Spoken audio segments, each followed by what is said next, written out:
अकोला एलसीबीची मोठी कारवाई. महिला प्रवाशांचे दागिने व रोकड चोरणारी आंतरजिल्हा टोळी जेरबंद.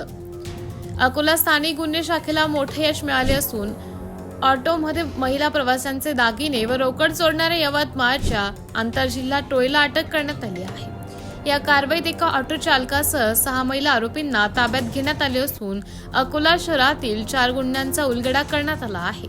दिनांक 12 जून 2026 रोजी एलसीबीच्या पथकाला गुप्त माहिती मिळाली की यवतमाळ येथील एका टोळीला अकोला शहरात ऑटोद्वारे फिरून चोरीच्या घटना घडवत आहेत.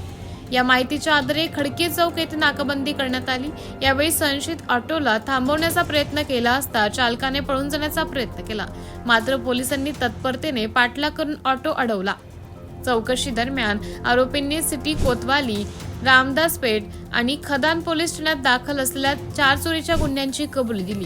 आरोपीकडून चोरीची रोकड, मोबाईल फोन आणि गुन्ह्यात वापरण्यात आलेली ऑटो असा एकूण 2,73,400 रुपयांचा मुद्देमाल जप्त करण्यात आला आहे.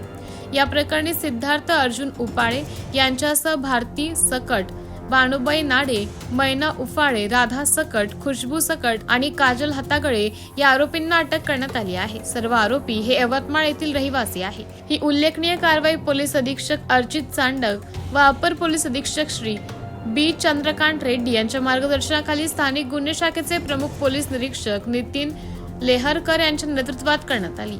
या कारवाईत सहाय्यक पोलीस निरीक्षक निलेश देशमुख, गोपाल जाधव, पोलीस उपनिरीक्षक माजिद पठाण तसेच पोलीस कर्मचारी शेख हसन, अब्दुल माजिद, रवी खंडारे, किशोर सोनोने, मंगेश शिंगळे, वसीमुद्दीन, एजाज अहमद, श्रीकांत पातोंड, अमोल दिपके, अशोक सोनवणे, पवन डंबेलकर, मनीष ठाकरे तसेच महिला पोलीस अंमलदार तुळसा दुबे आणि भारती ठाकूर यांनी महत्त्वाची भूमिका बजावली.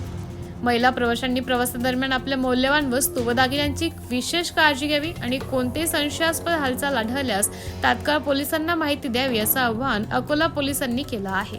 महाराष्ट्र टुडे मराठीसाठी विशेष प्रतिनिधी समीर खान सोबत मोहम्मद एहसान, अकोला.